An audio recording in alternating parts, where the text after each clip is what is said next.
Dans cette vidéo, nous allons tenter d'expliquer comment utiliser l'aérolyzer. L'aérolyzer est un inhalateur de poudre. Tu peux l'utiliser dès l'âge de 5 à 6 ans et c'est ton inspiration qui va déclencher la libération automatique de la poudre par cet appareil. Tu n'as donc pas besoin de coordonner volontairement inspiration et libération du produit. Tu n'as pas besoin d'utiliser de chambre d'inhalation.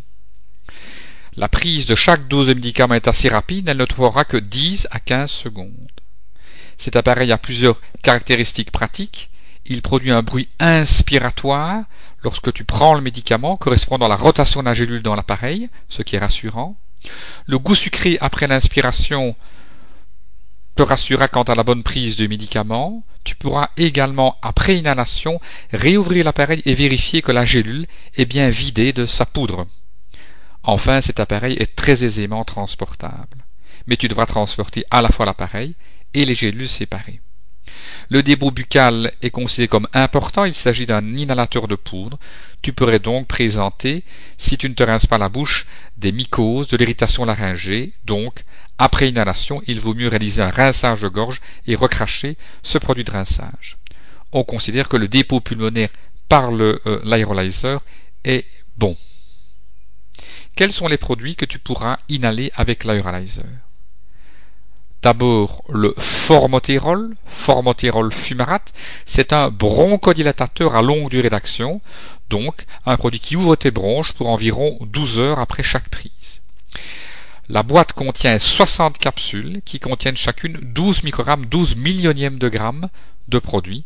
Ce produit s'appelle le Foradil. Il est livré avec un inhalateur et 60 capsules.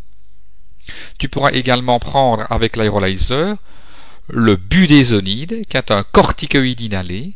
Chaque boîte contient 60 capsules de poudre, 60 capsules de 200 microgrammes de budesonide. Ce produit s'appelle le miflonide. Il a une couleur brune, alors que le Foradil a une couleur bleue.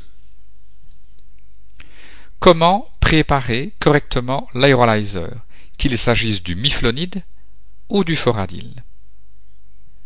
Comment préparer correctement l'aérolyzer? Enlever d'abord le capuchon, faire pivoter la partie haute du nebulizer vers l'avant dans le sens de la flèche et libérer l'espace qui permettra de placer correctement la gélule remplie de poudre.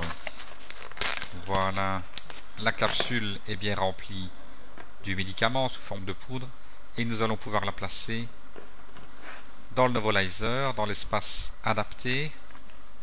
Voilà. Ensuite, on fait de nouveau pivoter la partie haute et on referme. Ensuite, pousser et l'on perce la gélule.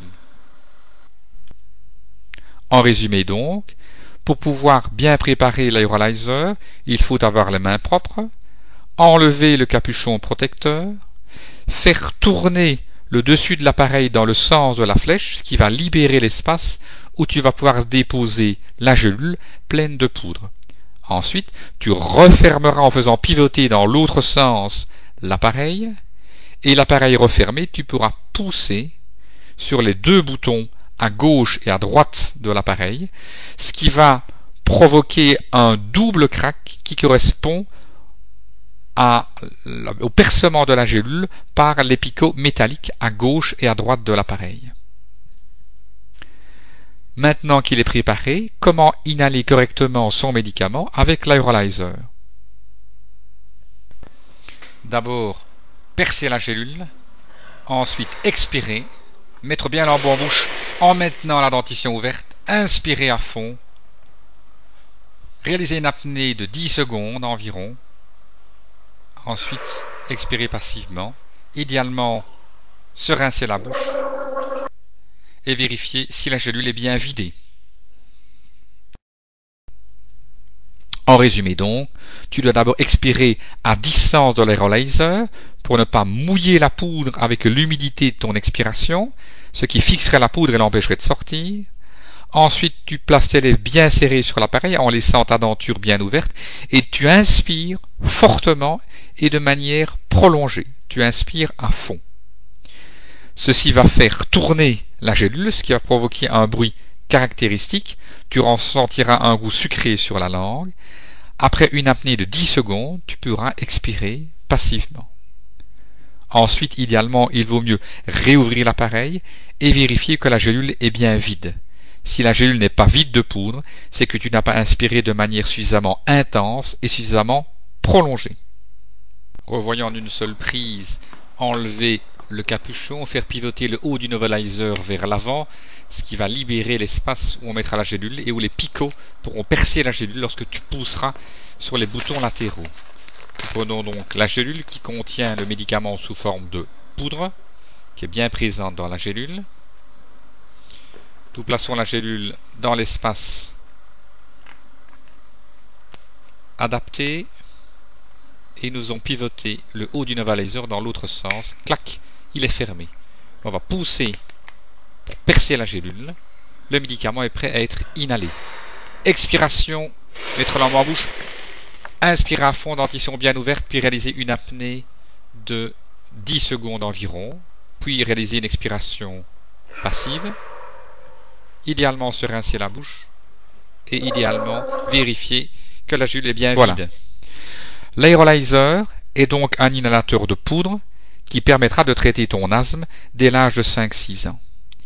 Il est pratique car il produit un bruit caractéristique lors de ton inspiration, provoquera un goût sucré au niveau de la langue si tu l'as inhalé correctement, et tu pourras vérifier que la gélule est vide après l'utilisation. Il est très transportable, mais tu devras à la fois transporter l'inhalateur et les gélules. Il permet un bon dépôt pulmonaire, mais également un dépôt buccal que l'on considère comme important. Il vaut donc mieux se rincer la bouche et recracher le produit de rinçage après l'utilisation. Tu as un choix significatif de produits utilisables par l'aérolyzer, en tout cas le bêta-2 à longue durée d'action qui s'appelle le formoterol et le corticoïde inhalé qui s'appelle le miflonide. Son coût peut être considéré comme modéré. Voilà, j'espère que cette vidéo t'aura permis de comprendre comment bien utiliser l'aérolyzer et donc comment bien maîtriser, comment bien contrôler ton asthme.